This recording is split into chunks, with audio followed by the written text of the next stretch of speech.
గుర్రాలు మాత్రమే ఎక్కగలిగే ఈ కోటకి గుర్రంకొండ కోట అనే పేరు వచ్చింది.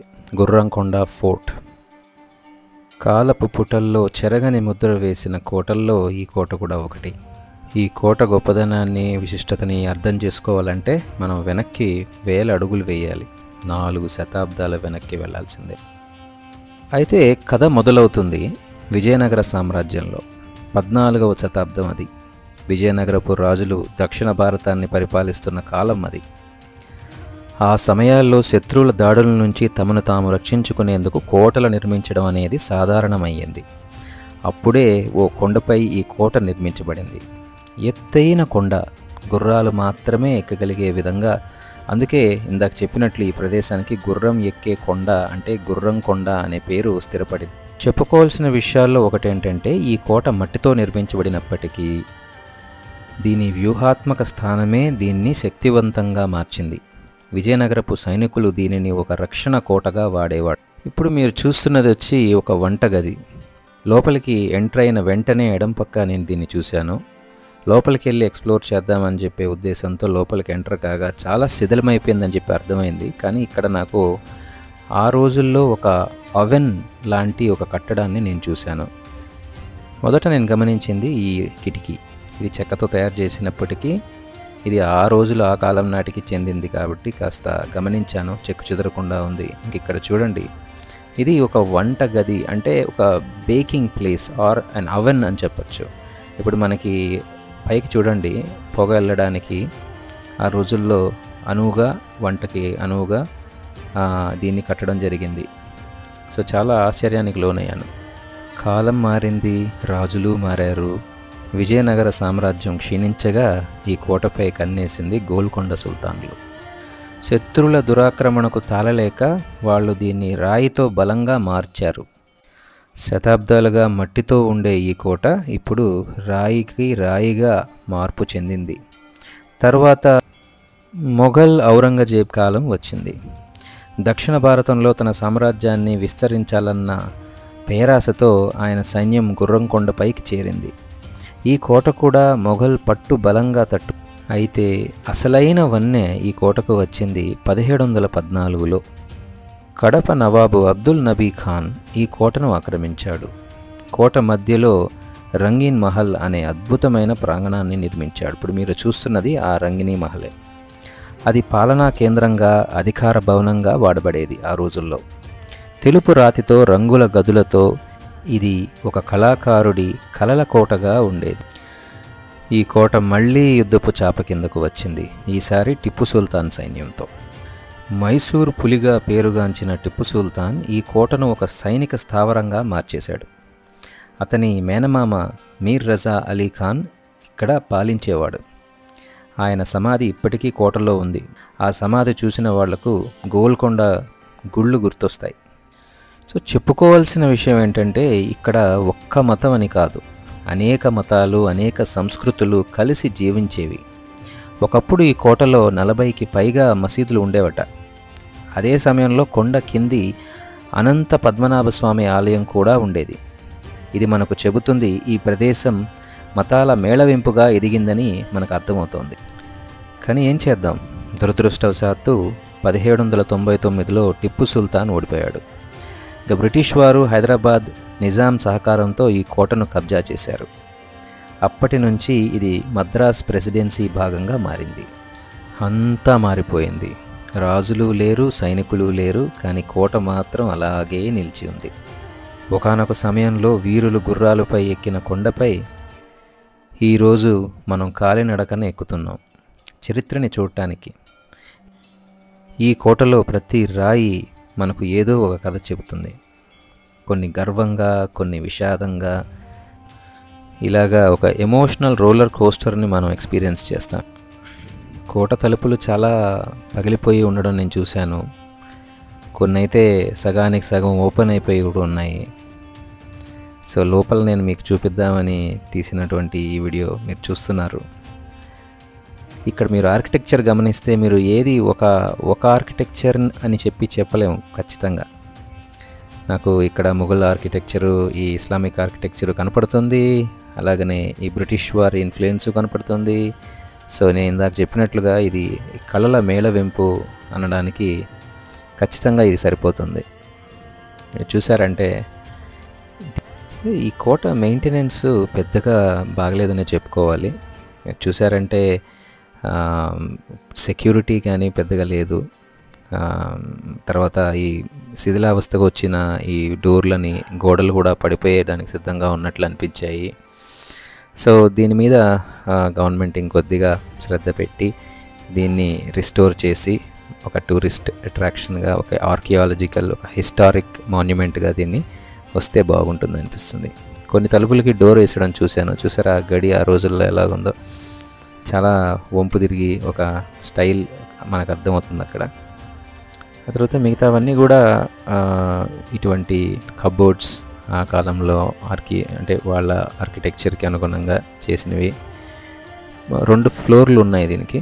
మనం కింద చూసుకున్న తర్వాత పైకి వచ్చి కూడా ఏరియల్ వ్యూ ఇలా చూడొచ్చు. కానీ మనం ఊహించుకోవాల్సిందే, ఊహించుకుంటే అర్థమవుతుంది ఆ రోజుల్లో దీని వైభవం ఎలా ఉండేది.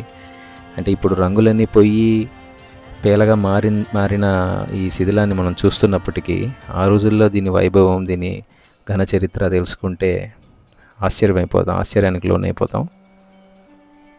సో ఈ గోడలన్నీ కూడా చిన్న చిన్న రెస్టోరేషన్కి లోనయ్యాయి. పూర్తిగా దీన్ని అలాగా రిస్టోర్ చేయలేదు. కానీ ఇక్కడ చూడండి, నేను ఒక తలుపు ఓపెన్లో ఉంటే లోపలికి వెళ్ళడానికి ప్రయత్నించాను, వెళ్ళి చూపిద్దామని చెప్పి.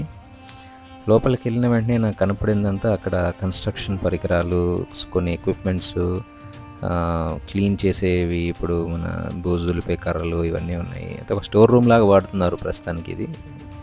సో రంగినీ మహల్లో ఈ డోరు ఓపెన్లో ఉండింది ఆ టైంలో. మరి ఇక్కడ గుర్రంకొండ కొండపైన ఉన్న నిర్మాణాలు, వాటి గురించి కూడా నేను మీకు చెప్తాను. సో అక్కడ శిఖరగాథ చాలానే ఉంది. కొండ మీద జెండాలు, దేవాలయాలు, చాలా రహస్యాలు అవి కూడా. సో ఇక్కడి నుంచి ఆ కొండ ఎక్కాలంటే మీకు దగ్గర 3 to 3.5 hours if you are really fit.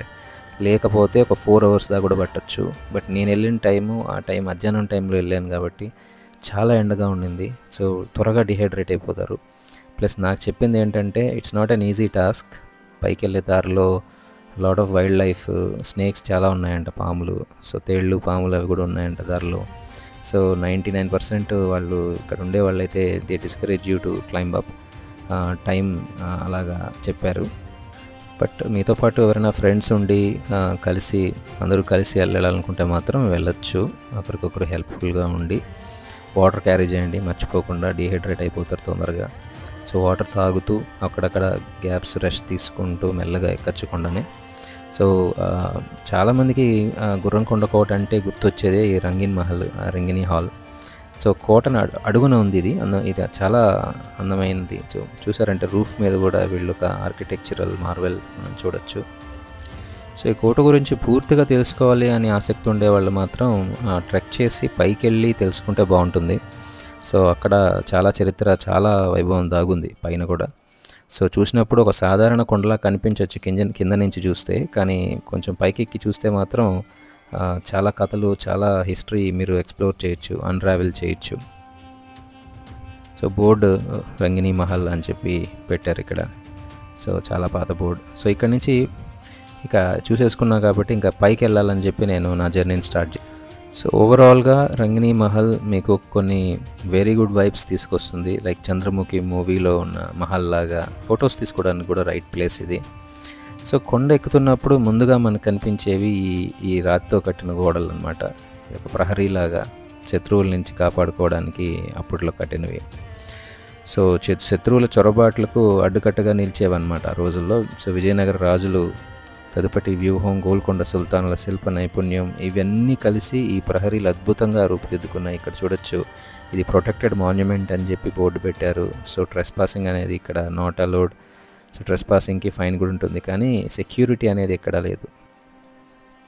So ఇక్కడ పైకి ఎక్కడం స్టార్ట్ చేసిన వెంటనే మనకి కొద్ది దూరం వెళ్ళిన తర్వాత ఫస్ట్ ఆ ప్రహరీ గోడలు, నిందాక చూపించిన ప్రహరీ గోడలు కనిపిస్తాయి అన్నమాట.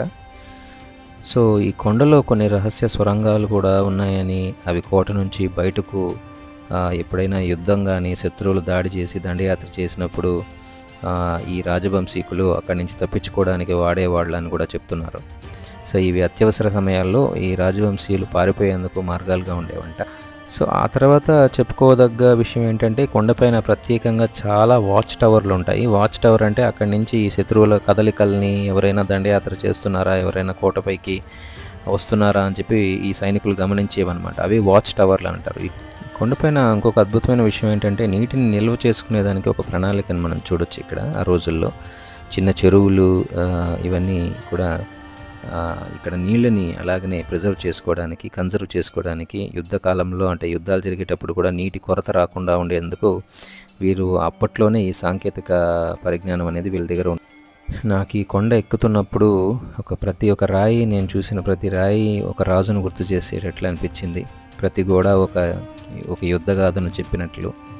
కొండ మీద నిశ్శబ్దంగా ఉన్న ఈ కోట ఏదో కొన్ని యుగాల జ్ఞాపకాలను వాళ్ళంతా మోస్తున్నట్లు కనిపించింది. సో ఇక్కడి నుంచి సైనికులంతా నిఘా పెట్టేవాళ్ళు అనమాట ఆ రోజు.